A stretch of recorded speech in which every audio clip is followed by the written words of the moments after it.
drug distribution, drug metabolism or drug biotransformation, and last of all, drug excretion or drug elimination. এটা মনে রাখার সুবিধার্থে তোমরা একটা অ্যাক্রোনিম মনে রাখতে পারো, একটা বা দুটা। ADME or ADB, দেখো স্লাইডের উপরের দিকে, pharmacokinetics includes ADME or ADB। তার মানে এতে অ্যাবজর্পশন, ডিতে ডিস্ট্রিবিউশন, এমতে মেটাবলিজম, ইতে এক্সক্রিশন অর এলিমিনেশন। আর ADB যদি বলি absorption, distribution, biotransformation and excretion or elimination. Okay, তাহলে pharmacokinetics includes these four phases of movement of drug, movement and fate of drug in body: drug absorption, distribution, drug metabolism or drug biotransformation, and drug excretion or drug elimination. এটা simply একটা pathway দেখানো হয়েছে ড্রাগের। Drug administered in any route, কালকে তো আমি details বলেছি শুরু থেকে শেষ পর্যন্ত। Drug coming in circulation, drug reaching the site of action, and effect produced by that drug. What is drug absorption? Drug absorption is the transfer of drug from the site of administration into the circulation. Process of passage of drug from the site of administration into the circulation. The drug absorption definition আবার অন্যভাবে বলা যায়, the process by which drug is made available in the fluid of circulation or blood. The process by which drug is made available in the fluid of circulation or blood.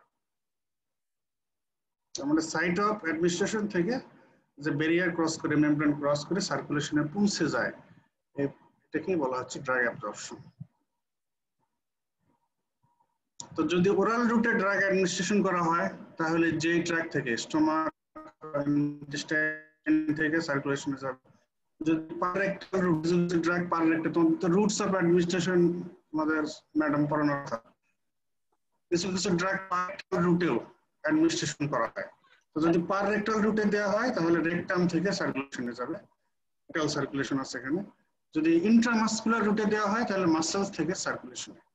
আর যদি intravenous রুটে দেওয়া হয়, এখানে কি site of administration থেকে সার্কুলেশনে পৌঁছায়, এর মাঝে কি কোনো আর ব্যারিয়ার থাকে? ইন্ট্রাভেনাস রুটে দিলে স্যার ডাইরেক্টলি সার্কুলেশনে যাবে। হ্যাঁ, ইন্ট্রাভেনাস রুটে দিলে তো মাঝখানে কোনো মেমব্রেন নেই, ব্যারিয়ার নেই, ডাইরেক্টলি সার্কুলেশনে যাবে।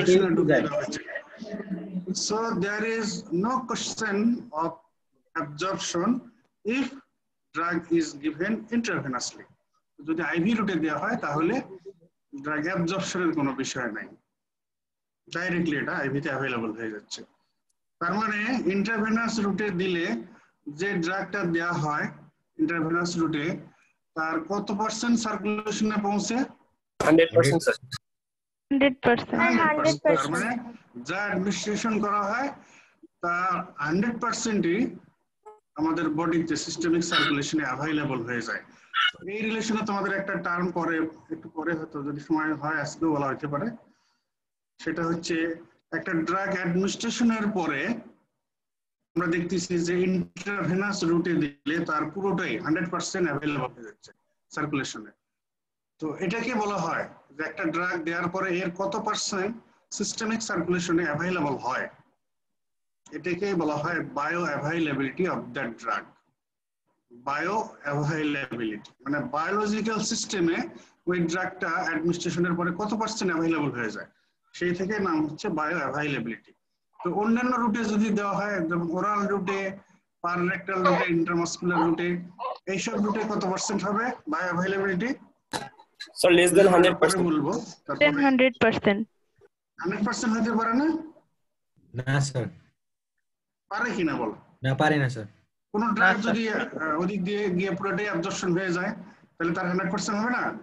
স্যার হতে পারে পারে। স্যার, কিন্তু Sir, pare sir. কিছু ড্রাগের কিন্তু ওরাল বা পাররেক্টাল রুটে দিলেও 100% অ্যাবজর্পশন হইতে পারে, তবে ম্যাক্সিমাম ক্ষেত্রে যেটা হয় আসলে পার্সেন্টেজ কমে যায়। ওই যে ওরাল রুটে দিলে অনেক ড্রাগ, যেমন যে ট্রাক্টে ডিনেচারেশন বা ব্রেকডাউন হয়, কিছু কিছু drug extensive fast fast metabolism হয়, এই কারণে কমে যেতে পারে। তো সেটা আমরা পরে বলবো, ওগুলোর একটু ডিসকাশন আছে। Drugs have to cross cell membrane. যে ড্রাগ থেকে ওরাল রুটে যেহেতু most of the drugs administration করা হয়, এটা নিয়ে বেশি বলা হচ্ছে যে ওরাল রুটে যদি দেওয়া হয় তাহলে গাটের ওয়াল ক্রস করে, এন্টেরোসাইটের মেমব্রেন ক্রস করে এটাকে সিস্টেমিক সার্কুলেশনে পৌঁছতে হবে। এছাড়া ওরাল রুটে দেওয়ার পরে এই ড্রাগ অ্যাবজর্পশনের জন্য it needs crossing of cell membrane. Cell মেমব্রেনের ক্রাইটেরিয়া কি? Lipid lipid bilayer lipid lipid bilayer bilayer কিছু থাকে না, শুধু লিপিড দিয়ে সেল মেমব্রেন তৈরি না স্যার, প্রোটিন আছে স্যার এখানে, প্রোটিন লিপিড দিয়ে হয়। Carbohydrate Phospholipid barrier. চ্যানেল আছে স্যার এখানে, আয়ন চ্যানেল আছে, ওয়াটার চ্যানেল আছে। চ্যানেল কি লিপিড দিয়ে তৈরি? না না স্যার, স্যার, প্রোটিন দিয়ে তৈরি। Protein দিয়ে চ্যানেল কি দিয়ে তৈরি? Sir, protein প্রোটিন দিয়ে স্যার। প্রোটিন তাহলে দিয়ে লিপিড বাইলিয়ার শুধু বললে তো হবে না, তাহলে lipid bilayer with interspersed protein molecules, তাই না? ঠিক আছে, এই দেখো সেল মেমব্রেনের স্ট্রাকচার। এই যে মেমব্রেন তো লিপিড বাইলিয়ার দেখানোই হচ্ছে, আর এখানে দেখো যে চ্যানেল প্রোটিন মলিকুল দিয়ে।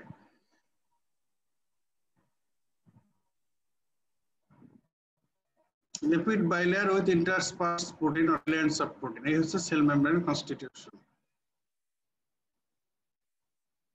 Mostly lipid layer tight junction থাকে। Only lipid soluble substances, that is non-ionized substances, can diffuse through it. Water soluble substance can cross cell membrane through this tight junction. The protein molecules contain channels through which small molecular weight water soluble particles can cross. তার মানে গুলো lipid soluble, সেগুলো membrane cross করে diffuse হয়ে যেতে পারে, আর water soluble গুলো cross করতে হলে তাদেরকে ওই চ্যানেল দিয়ে পাস করতে হয়। Small molecular weight water soluble substance crosses through channels, protein channels. এবারে আসো, what are the processes of absorption of drug from GI tract? Oral রুটে ড্রাগ অ্যাডমিনিস্ট্রেশনের পরে GI tract থেকে মেইনলি যেসব প্রসেসে অ্যাবজর্পশন হয়, আর অনেক প্রসেস আছে common: passive diffusion, active transport and facilitated diffusion. Passive diffusion, active transport and facilitated diffusion. এখানে তোমরা আরেকটা প্রসেসের নাম মনে রাখো, সেটা হলো পিনোসাইটোসিস। কিছু কিছু মলিকুল, ড্রাগ মলিকুল পিনোসাইটোসিস প্রসেসে অ্যাবজর্পশন হয়। এখন most of the drugs are absorbed by the process of passive diffusion, এই কথাটা মনে রাখতে হবে। Most of the drugs, almost all drugs are absorbed by simple passive diffusion। আর এই প্যাসিভ ডিফিউশন একটা ল ফলো করে, তোমরা ফিজিওলজি পড়ে আসার কথা। প্যাসিভ ডিফিউশন কার ল ফলো করে বলো দেখি, মনে আছে কি? Anybody? Higher concentration to absolute to lower concentration. Higher Passive to lower diffusion, passive diffusion তো কমন এবং সিম্পল প্রসেস এটা passive diffusion. Just higher concentration থেকে লোয়ার কনসেন্ট্রেশনে মলিকুল চলে যায়, এটা একটা ল ফলো করে। The Fick's law. হ্যাঁ বলো। The Fick's law. আচ্ছা, Fick's law, very good. Fick's law of diffusion. Fick's law of diffusion. So passive diffusion is the movement of substances from higher concentration to lower concentration. That is, it is the absorption process that is along concentration gradient. Along concentration gradient, from higher concentration of drugs to lower concentration of drugs. So passive diffusion is সুবিধা হলো যে কেন most of the drugs are absorbed through this process. And it is the simplest process, most simple process. এটার জন্য বেশি কিছু লাগে না। there is no need of energy, no need of carrier protein, no need of enzyme. This process needs only concentration gradient. So most of the drugs are absorbed through this simple passive diffusion process along concentration gradient from higher concentration to lower concentration. Another important process of drug absorption is active transport.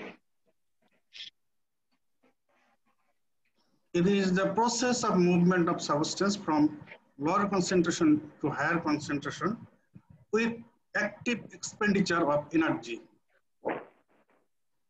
Here there is movement of substance from lower concentration to higher concentration, that is against concentration gradient with active expenditure of energy. That lower concentration to higher concentration, usual process reverse process. So there is need of energy or energy production korte hole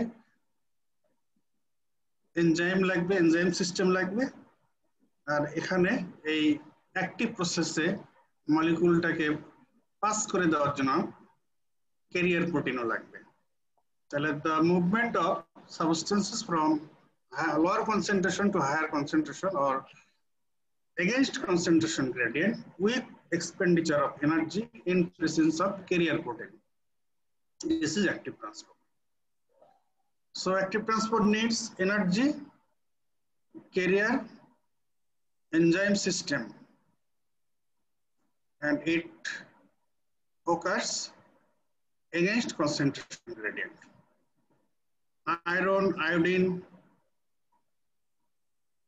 these are absorbed by active transport process.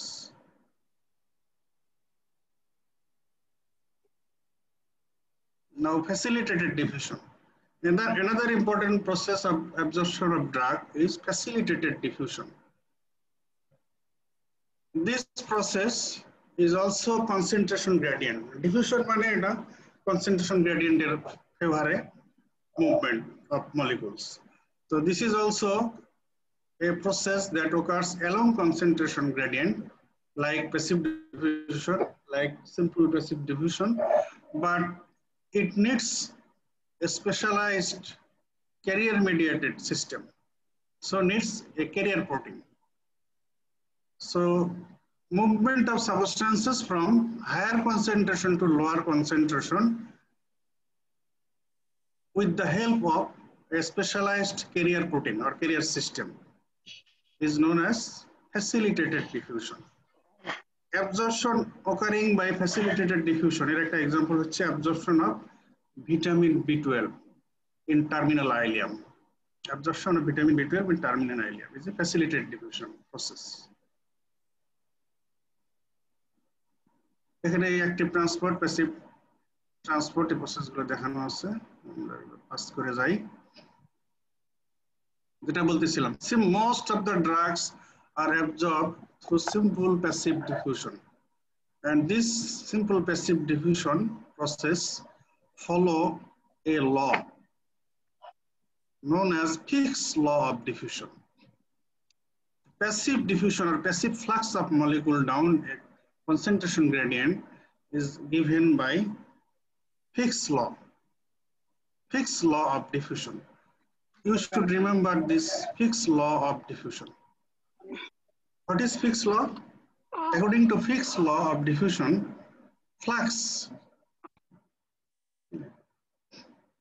that is movement of molecules per unit time equal to C1 minus C2 within bracket into within bracket A into PC divided by T. তো প্রথম দেখায় তোমাদের কাছে অবশ্যই লটা মনে রাখা কঠিন মনে হতে পারে, তবে ওই টার্মগুলো তোমাদের রপ্ত হয়ে গেলে আর কঠিন মনে হবে না।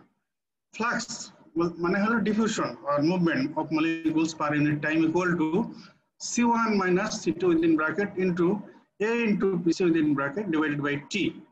C1 means higher concentration of the molecule, C2 means lower concentration of the molecule, A means area, that is surface area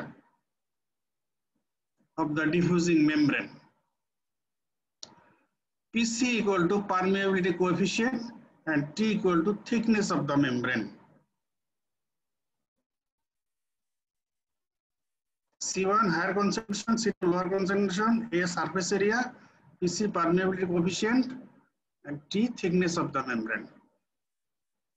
According to Fick's law, flux or movement or diffusion of molecules per unit time equal to C1 minus C2 within bracket into A into PC within bracket divided by T. এবারে তোমাদের একটা রিটেনের question, তোমাদের রিটেনে অনেক সময় আসে। Describe the factors or write down the factors influencing drug absorption. তোমাদের রিটেনের জন্য এগুলো একটু মুখস্থ করে রাখতে হবে, আর ইম্পর্টেন্ট ফ্যাক্টর যেগুলো এগুলো আমি একটু ডিসকাস করব। তো what are the factors that influence drug absorption? Number 1, আমরা এই বারবারই বলতেছি, কালও বলছি, মেমব্রেন ক্রস করে যেতে হবে, কাজে মেমব্রেনটার ক্রাইটেরিয়া কি, সেই হিসেবে ড্রাগটা ওই মেমব্রেনে সলিউবল কিনা। তো lipid solubility of the drug, nature of the drug, nature বলতে chemical nature of the drug, molecular weight and molecular size of the drug, disintegration and dissolution of the drug, ionization of the drug in GIT. তাহলে এই স্লাইডে কি কি factor দেখানো আছে? Lipid solubility of the drug, nature of the drug, physical and chemical nature of the drug, molecular weight and molecular size, disintegration and dissolution of the drug, ionization of the drug in GIT.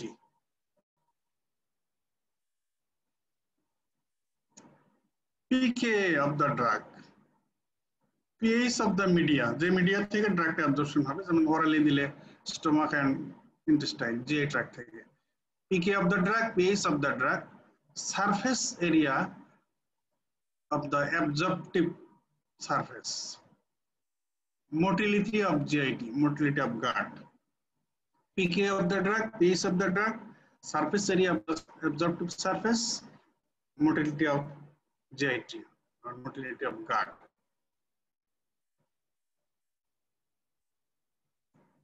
Presence of food and other medication. আমরা কালকের ক্লাসে একটু বলেছি যে food drug interaction হয়, কিছু কিছু ফুডের সঙ্গে ড্রাগের যদি ওই সব ফুড যে ড্রাগটা প্রেজেন্ট থাকে তাহলে ওই টাইমে ড্রাগ ইনটেক করলে কিছু কিছু ড্রাগের সঙ্গে ফুডের ইন্টারাকশন হয়ে ড্রাগের অ্যাবজর্পশন হ্যাম্পার হতে পারে। তাহলে presence of food and other medication এটা একটা ফ্যাক্টর।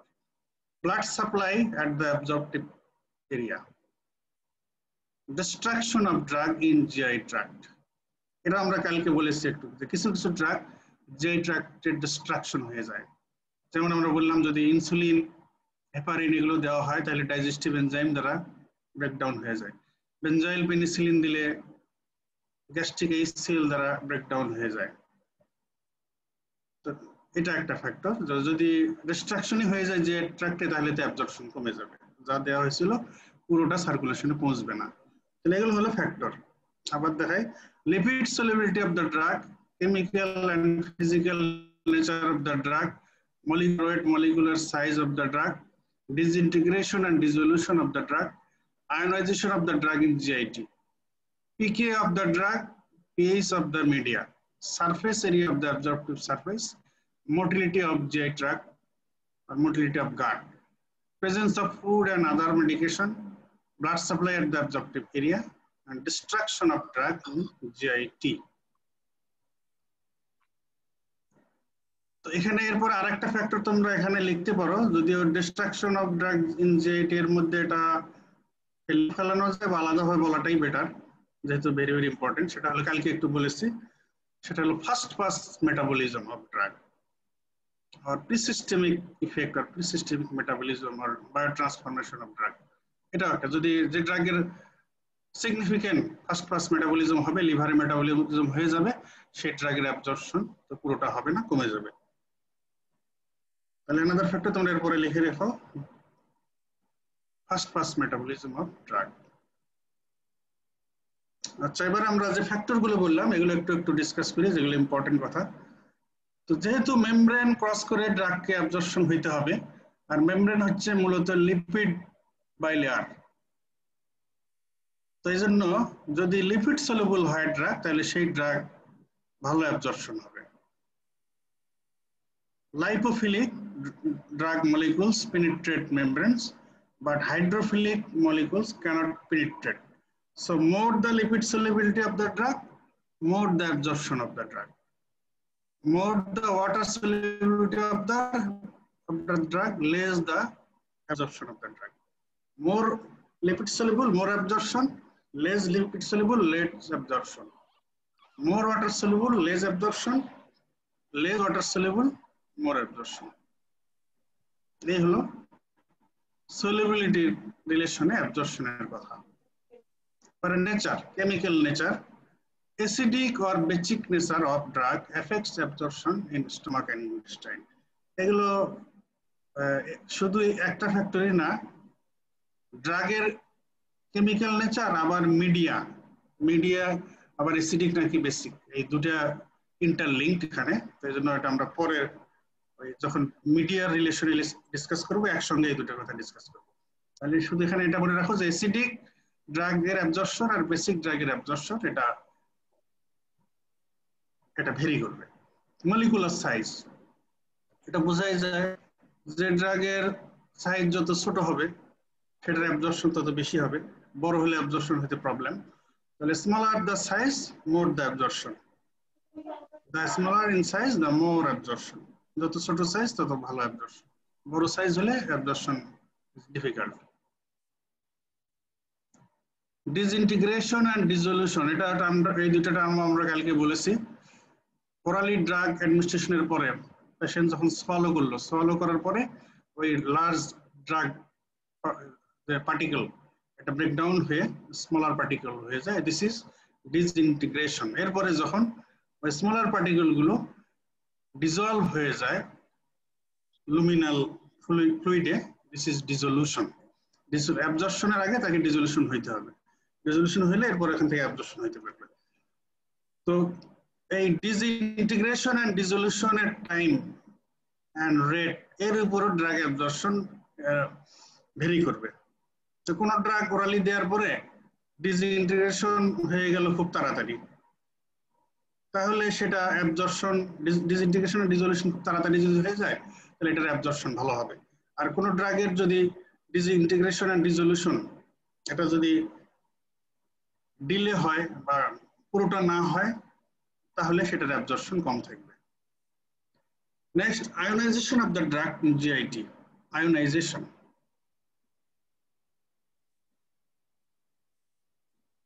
একটা ড্রাগ অ্যাবজর্পশনের জন্য এই ড্রাগটা যত আনআয়োনাইজড হবে তো সেই ড্রাগ তত ভালো অ্যাবজর্পশন হবে। আর যদি আয়োনাইজড বেশি হয়ে যায় তাহলে এই ড্রাগের অ্যাবজর্পশন কম হয়। তাহলে if the drug is ionized in GIT, then it becomes more water soluble, less lipid soluble, so there is less absorption. If drug is ionized in GIT, যদি ionized হয়ে যায়, ionized form of drug is more water soluble, less lipid soluble. আর আমরা জানি যে absorption হইতে হলে more lipid soluble হইতে হবে। তো ionized হয়ে গেলে এই ড্রাগ less lipid soluble হয়ে যায়, এজন্য অ্যাবজর্পশন কম হয়। If the drug is non-ionized, ড্রাগটা যদি non-ionized হয় তাহলে this will be more lipid soluble, less water soluble, so it will be absorbed more. So more the non-ionization, more the absorption. More the ionization, less the absorption of drug. Non-ionized যত হবে তত absorption, ionized যত হবে তত কম absorption. So ionization of the drug does influence drug absorption.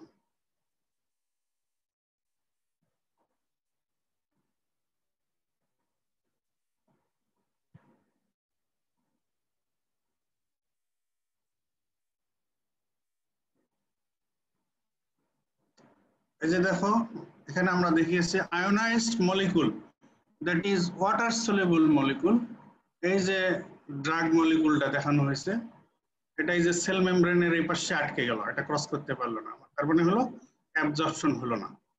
R non ionised মলিকুলের ক্ষেত্রে lipid soluble এই molecule membrane cross করে চলে গেল পাশে। আবার দেখা গেছিল সেল মেমব্রেন হট আয়োনাইজড মলিকুল আর হট মলিকুল একটা ড্রাগ দেওয়া হলো, এই ড্রাগটা সেল মেমব্রেন ক্রস করতে পারলো না। আয়োনাইজড মলিকুল আর লিপিড সলিউবল ড্রাগ আমরা অ্যাডমিনিস্ট্রেশন করলাম, এটা সেল মেমব্রেন ক্রস করে চলে গেল, দ্যাট ইজ সিস্টেমিক সার্কুলেশনে চলে গেল, অ্যাবজর্পশন হয়ে গেল। So ionized molecule, that is more the ionization, less or no drug absorption. More the non-ionization, that is lipid soluble, in case of lipid soluble drugs, more the absorption. Surface area. So surface area physiology কথা, physiology তোমরা যে digestive system এর রিলেশনে পড়ে আসছো, surface area যত বেশি হবে তত বেশি absorption হবে। বেশি না বলে মোটিলিটি, যদি নরমাল যে ট্র্যাক্ট মোটিলিটি থাকে তো ওই ড্রাগ যেরকম অ্যাবজর্ব হওয়ার কথা আদার ফ্যাক্টর অনুযায়ী সেরকম অ্যাবজর্পশন হবে, কিন্তু মোটিলিটি বেড়ে গেলে বা কমে গেলে কিন্তু অ্যাবজর্পশন কম বেশি হবে। তো যদি যে ট্র্যাক্টের মোটিলিটি অনেক বেড়ে যায় তাহলে দেখা যাবে যে ওই মোটিলিটির কারণে ওই ড্রাগ খুব তাড়াতাড়ি যে ট্র্যাক্টের একদম নিচের অংশে চলে যাবে, সাইট অফ অ্যাবজর্পশনে বেশি সময় থাকার সুযোগ পাবে না, সেই জন্য তার অ্যাবজর্পশন কম হবে। আর মোটিলিটি যদি কমে যায় তাহলে সাইট অফ অ্যাবজর্পশন এই ড্রাগটা বেশি সময় পারসিস্ট করার কারণে অ্যাবজর্পশন হইতে হইতে অনেক বেশি অ্যাবজর্পশন হয়ে যেতে পারে। এইভাবে মোটিলিটি অফ যে drug can influence absorption of drug. Presence of food and other medication or drug, যে কালকে আমরা এক্সাম্পল দিয়েছি অ্যান্টাসিড, অ্যান্টাসিড দিলে টেট্রাসাইক্লিনের অ্যাবজর্পশন কমে যায়, কারণ অ্যান্টাসিড টেট্রাসাইক্লিনের সঙ্গে চিলেট করে কমপ্লেক্স ফর্মেশন করে অ্যাবজর্পশন হয় না। আবার ওমিপ্রাজল আর প্রোটন পাম্প ইনহিবিটরের ক্ষেত্রে বলেছে এটা এমটি স্টোমাকে দিলে 100% অ্যাবজর্পশন হয়, বাট ইন ফুল স্টোমাক দিলে ফুড ড্রাগ ইন্টারাকশন হয়ে 50% অ্যাবজর্পশন কমে যায়, 50% বায়ো অ্যাভাইলেবিলিটি কমে যায়। ব্লাড সাপ্লাই, তো সার্কুলেশনে যদি সারফেস এরিয়া অ্যাবজর্পটিভ এরিয়াতে যদি সার্কুলেশন বেশি থাকে তাহলে এখানে সব এই অ্যাবজর্পশন ফাংশন, এই মেমব্রেন ট্রান্সপোর্ট ফাংশন, কারণ যে বিশেষ করে যে ক্ষেত্রে এনার্জি লাগে সেই ক্ষেত্রে আরো এটা বেশি ইম্পর্টেন্ট, এনার্জি লাগতে হলে তো সার্কুলেশন দিয়ে এনার্জি আসতে হবে।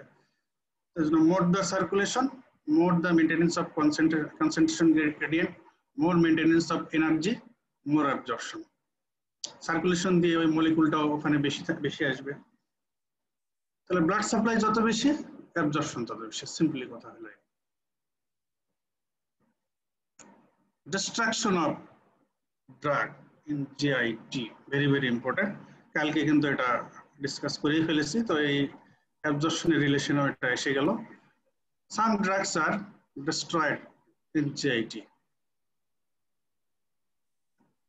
আমরা এক্সাম্পল দিয়েছি insulin, if insulin given orally it is digested by proteolytic enzyme,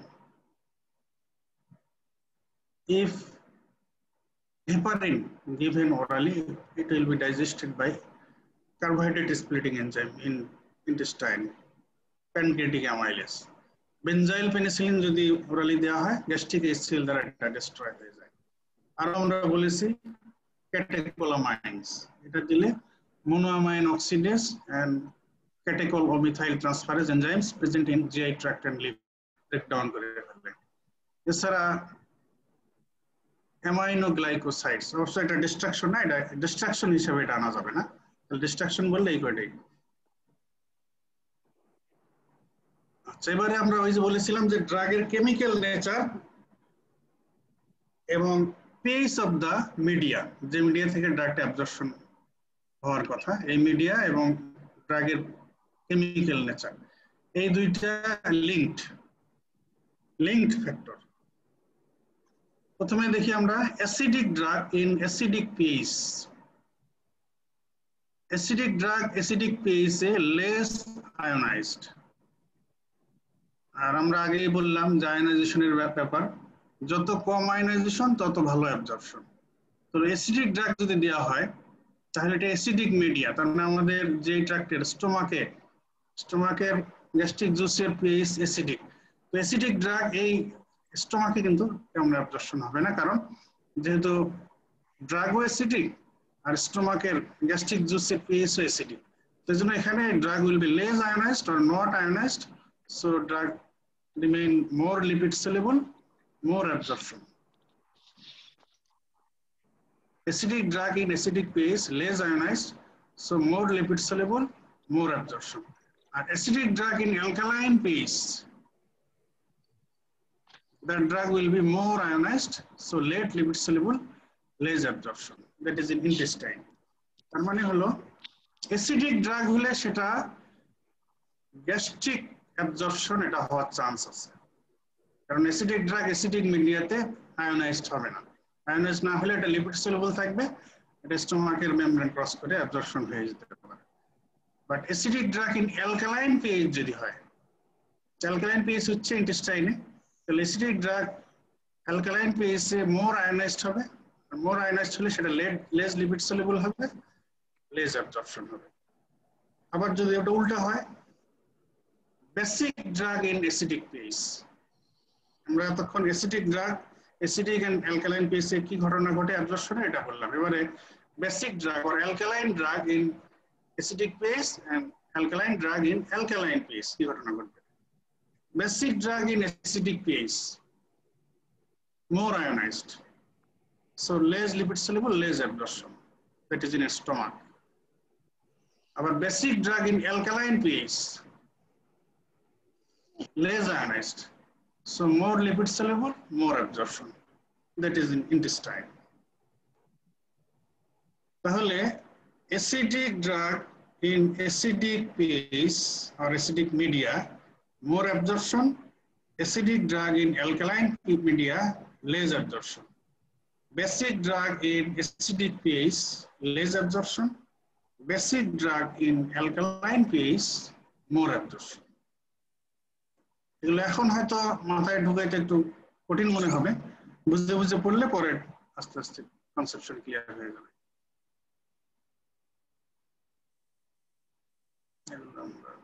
অনেক কথা আছে, পাস করে যাই।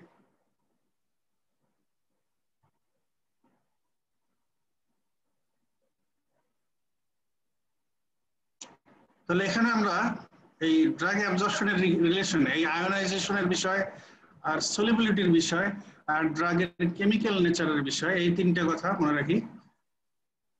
whether the drug is acidic or basic, এটা একটা বিষয়।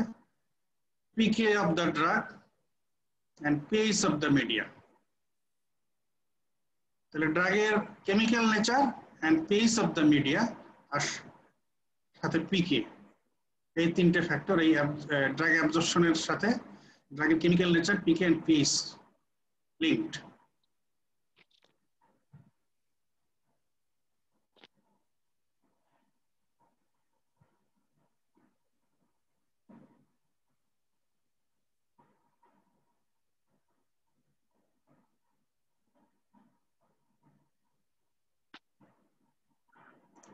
যতক্ষণ আমরা যা বললাম এই অ্যাবজর্পশনের রিলেশনে, এই অ্যাসিডিটি, অ্যালকালাইনিটি, পিএইচ, পিকে, একদম সহজ কথায় যতটুকু মনে রাখতে পারি আমরা যে acidic drugs are better absorb in stomach, যেহেতু acidic media. Basic drugs are better absorb from intestine, that is from alkaline media. Acidic drugs are better absorbed from stomach. Basic drugs are better absorbed from intestine. আমরা তো এতক্ষণ oral রুটে drug অ্যাডমিনিস্ট্রেশনের পরে absorption কিভাবে হয় এটা বললাম। এবারে আমরা একটু প্যারেন্টারাল রুটের দিকে যাই, intramuscular administration of drug.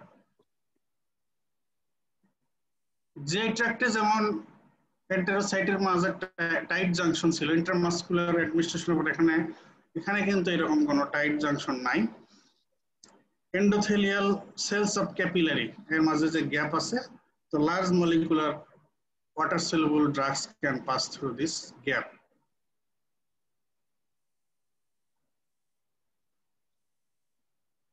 up to 25,000 molecular weight, Dalton. 25,000 Dalton, a molecular substance can cross. Water-soluble drugs can be given by this route. Example, benzyl penicillin. Benzyl penicillin এটা আমরা তো এর আগেই বললাম যেটা ওরালি দেওয়া যায় না, ওরালি দিলে এটা গ্যাস্ট্রিক সেল দ্বারা ডিস্ট্রাকশন হয়ে যায়। এটা প্যারেন্টালি দেওয়া হয়, ইন্ট্রামাসকুলারলি বা ইন্ট্রাভেনাসলিও দেওয়া যায়।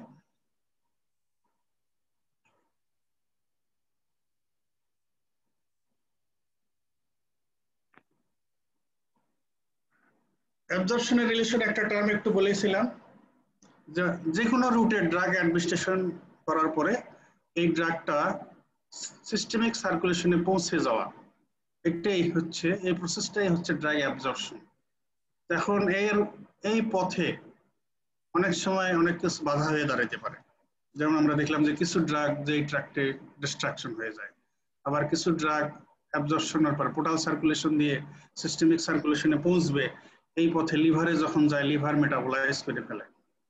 তার মানে যে পরিমাণ ড্রাগ অ্যাডমিনিস্ট্রেশন করা হয় পুরোটা সার্কুলেশনে নাও পৌঁছতে পারে। তাহলে অ্যাডমিনিস্ট্রার্ড ড্রাগের যত পার্সেন্ট সার্কুলেশনে অ্যাভেলেবল হয়ে যায়, that is taken in a term that is bioavailability of drug.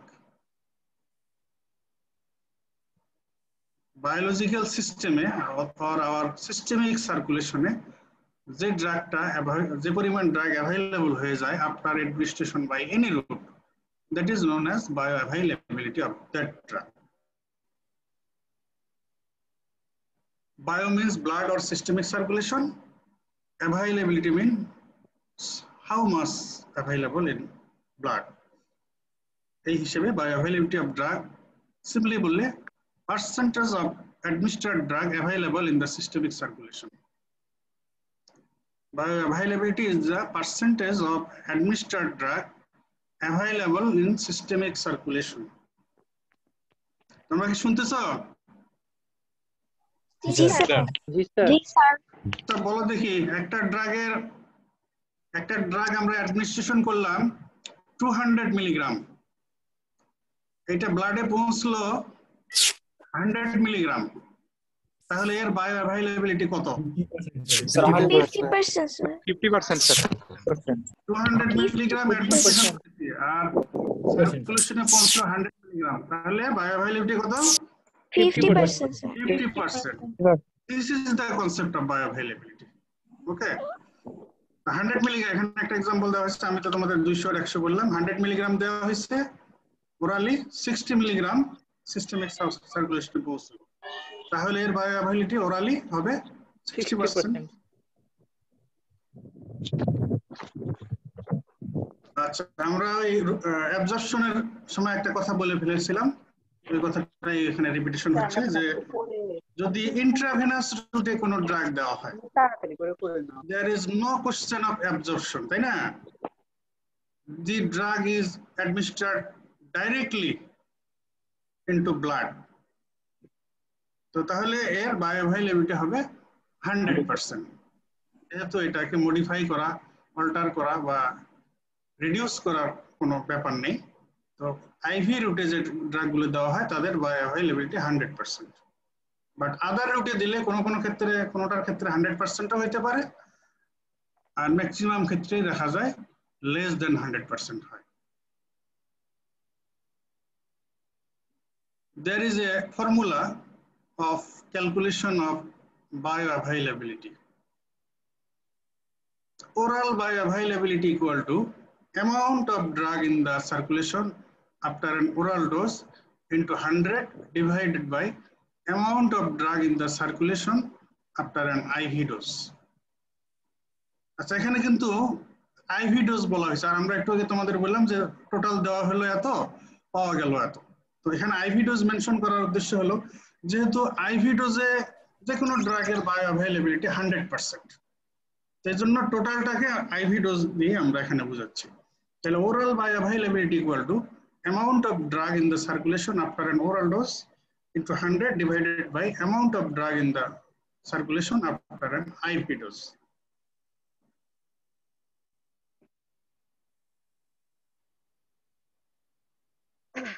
how we can know the concentration of the drug at the site of action?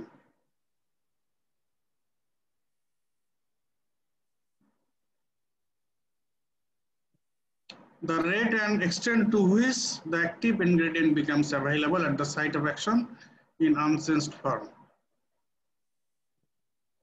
আচ্ছা, এটা হলো বায়োভ্যালিডিটিটাকে ভেঙে এখানে বলা হলো the rate and extent to which the drug ingredient become available at the site of action in unchanged form. Now, how to know plasma concentration equal to concentration at the site of action. Drug concentration in the bloodstream are usually proportional and usually linear to the drug concentration at the site of action.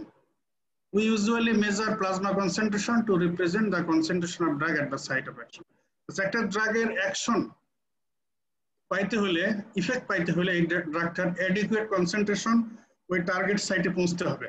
R target সাইটে adequate concentration achieve করতে হলে প্লাজমাতে আগে adequate concentration ওই ড্রাগের achieve করতে হবে। এই জন্য আমি plasma concentration equal to concentration at the site of action.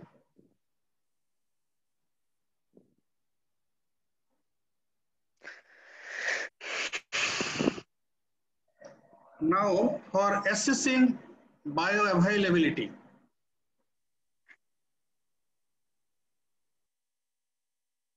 bioavailability কিভাবে অ্যাসেস করব আমরা? Rate and extent of a drug, absorption of a drug. Rate হলো at which rate and extent how much reaches the systemic circulation.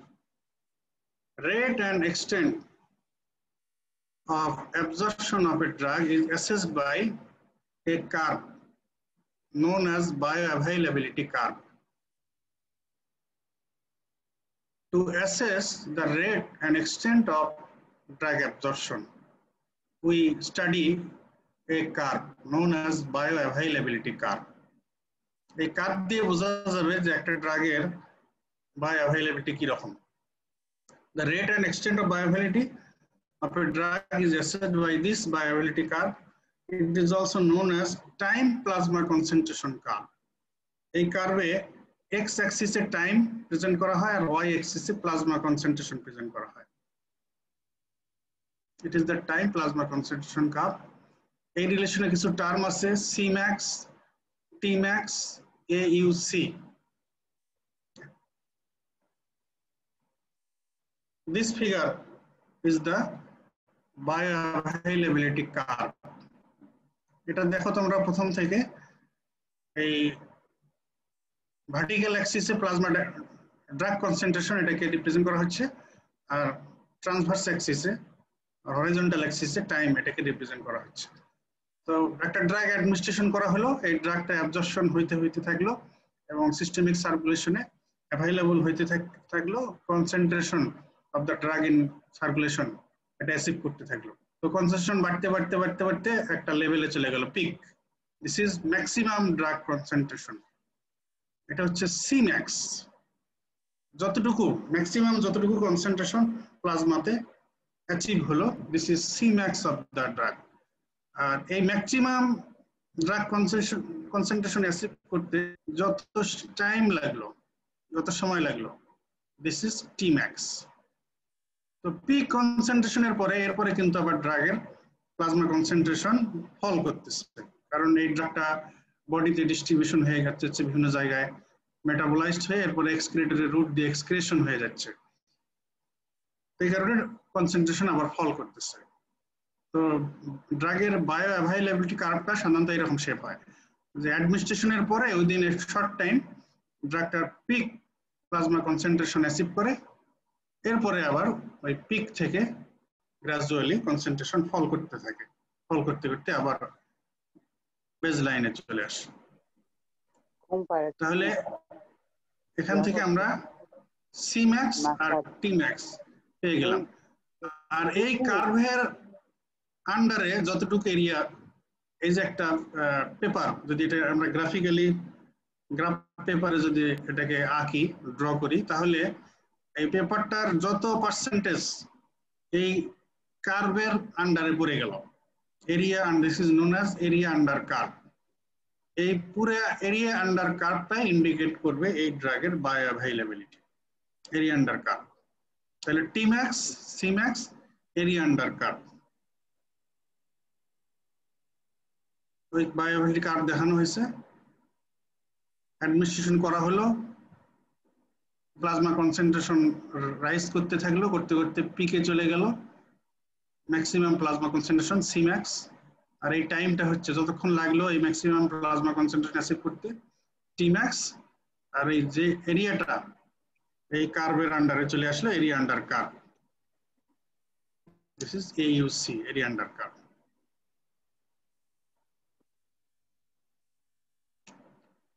Now Cmax and Tmax এটা দিয়ে একটা ড্রাগের rate of drug bioavailability, মানে কত তাড়াতাড়ি এবং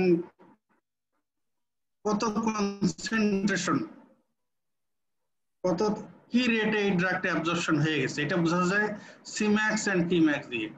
আর এই ড্রাগটা কমপ্লিটলি অ্যাবজর্পশন হওয়ার পরে যদি আমরা মেজার করি যে অ্যাডমিনিস্ট্রেশন করা ড্রাগের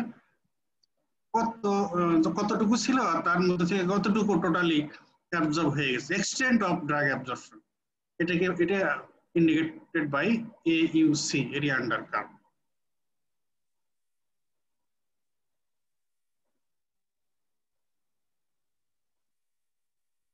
আচ্ছা, এখানে একই স্লাইডে একই গ্রাফে তিনটারই প্রেজেন্টেশন দেখানো হয়েছে, তিনটা ড্রাগের, একটা রেড, একটা গ্রিন আর একটা ব্লু। তাহলে এই তিনটা কার্ভ দেখে আমরা কি বলতে পারবো, কোন ড্রাগটার বায়োঅ্যাভেইলেবিলিটি বেশি? রেড। রেড ড্রাগ, কথা বলো। Red drug. এটা স্যার রেডটা দেখো একদম ওটা উপরে, তাই না? এর কার্ভ এর সিম্যাক্স, এর সিম্যাক্স একদম হাইয়েস্ট লেভেলে। এরপরে গ্রিনটা হচ্ছে মাঝামাঝি, আর ব্লু দেখো এর সিম্যাক্স কিন্তু বেশি দূর উঠেই নাই। তো তার মানে bioavailability of red is greater than green than greater than blue. এখন এমন যদি হয় এই রেড কার্ভের সাথে সুপার ইম্পোজ যদি হয়ে যায় গ্রিন কার্ভ, তখন আমরা কি বুঝবো? ইকুয়াল স্যার, ইকুয়াল, দুইটাই সেম স্যার। রেড কার্ভটা যে পরিমাণ C max, T max, area under curve AUC cover করতেছে, যদি গ্রিন কার্ভটাও ওটাকে টাচ করেই যদি হইতো, ওই রকমই সি ম্যাক্স, ওই রকমই T max, synergistic area effect, under curve ওই রকমই, তাহলে কি হইতো? Synergistic effect sir. Synergistic effect এটা না তো। তার মানে বোঝা গেল দুইটারই বায়োঅ্যাভেইলেবিলিটি সমান, ইকুয়াল, সমান, ইকুয়াল। রেড দিয়ে আমরা যদি একটা ড্রাগের বায়োপসি, ধরো প্যারাসিটামলের একটা স্কয়ার কোম্পানির এইস, এটা খাওয়ানো হলো, খাওয়ানোর পরে তার এই যে C max, T max, area under curve এগুলো আমরা স্টাডি করলাম, করে এটাকে আমরা প্লট করলাম গ্রাফে, করলে আমরা এই রেড কালারের যে কার্ভটা এরকম একটা কার্ভ পেলাম। এরপরে আবার বেক্সিমকো কোম্পানির প্যারাসিটামল নাপা, এটা নিয়ে স্টাডি করলাম, এটা অ্যাডমিনিস্ট্রেশন করলাম, এরপরে এর C max, T max and area under curve study করলাম। দেখা গেল যে এটাও সেটা যদি আমরা গ্রিন ধরি, এটাতে যদিও ভাবে দেখানো নাই, আমি কথার কথা বলতেছি, তো এই গ্রিন কার্ভটাও যদি ওই রেড কার্ভকে চাষ করে করে করে করে ওই হয়ে যায়, তাহলে বোঝা যাবে যে Ace and Napa both drugs has similar bioavailability, দুটারই বায়োঅ্যাভেইলেবিলিটি কার্ভ সেম হয়ে গেছে, মানে সুপার ইম্পোজ করে গেছে একটা আরেকটার সঙ্গে, তাহলে দুটারই বায়োঅ্যাভেইলেবিলিটি সিমিলার। তখন এই ব্যাপারটাকে কি বলা হবে? যদি আমরা দুইটা ড্রাগের কম্পারেটিভ স্টাডি করে দুইটা ড্রাগেরই বায়োঅ্যাভেইলেবিলিটি কার্ভ যদি আমরা দেখি যে সুপার ইম্পোজেবল, একটা আরেকটার সাথে লেগে যাচ্ছে, কাজ করে যাচ্ছে, সিমিলার বায়োঅ্যাভেইলেবিলিটি শো করতেছে, তাহলে এইস আর নাপার মধ্যে কম্পারিজন করে আমরা কি বলবো, ব্যাপারটাকে কি বলতে পারি? দে আর, তাদের বায়োঅ্যাভেইলেবিলিটি ইকুয়াল, তাহলে তাদেরকে কি বলা যাবে? they are bioequivalent. This is another term in relation to bioavailability. যদি দুইটা ড্রাগের কম্পারেটিভ স্টাডি করে তাদের বায়োঅ্যাভাইলেবিলিটি কার্ভ যদি সুপার ইম্পসিবল হয়, সিমিলার হয়, তখন তাদেরকে বলা হবে দে আর বায়োইকুইভ্যালেন্ট। এটা সামনে দেখাচ্ছি স্লাইড।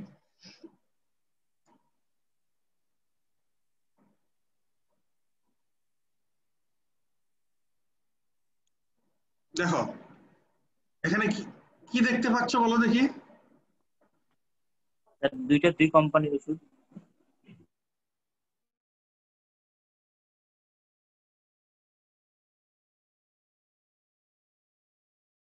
ক্যাপসুলের কালার একটু ভিন্ন কিন্তু সাইজ অলমোস্ট সেম মনে হচ্ছে।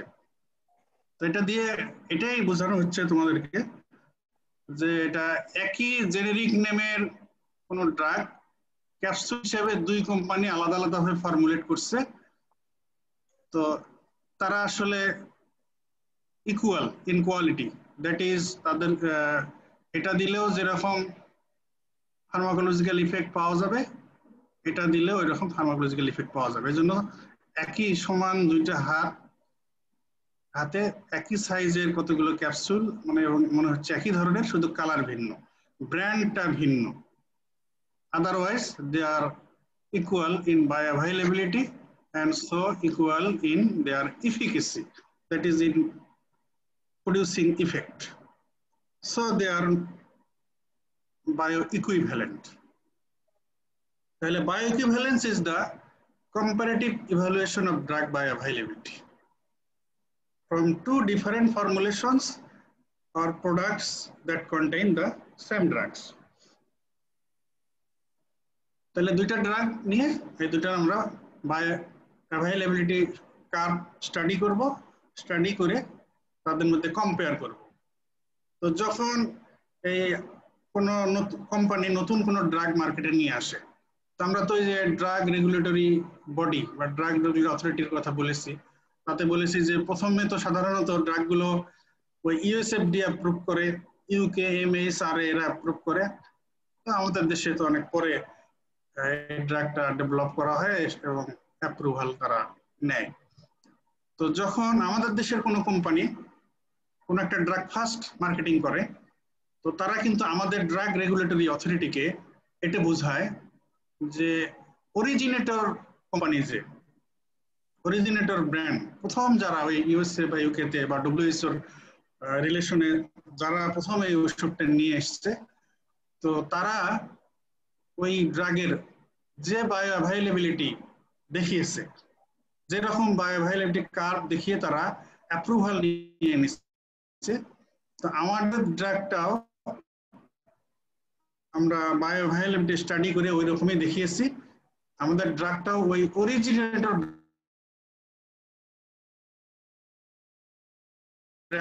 এস্টাবলিশ করে ড্রাগ অ্যাপ্রুভাল অথরিটির কাছে।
আজকে সবাই লিভ নিয়ে নেও, আজকের মতো ক্লাস শেষ।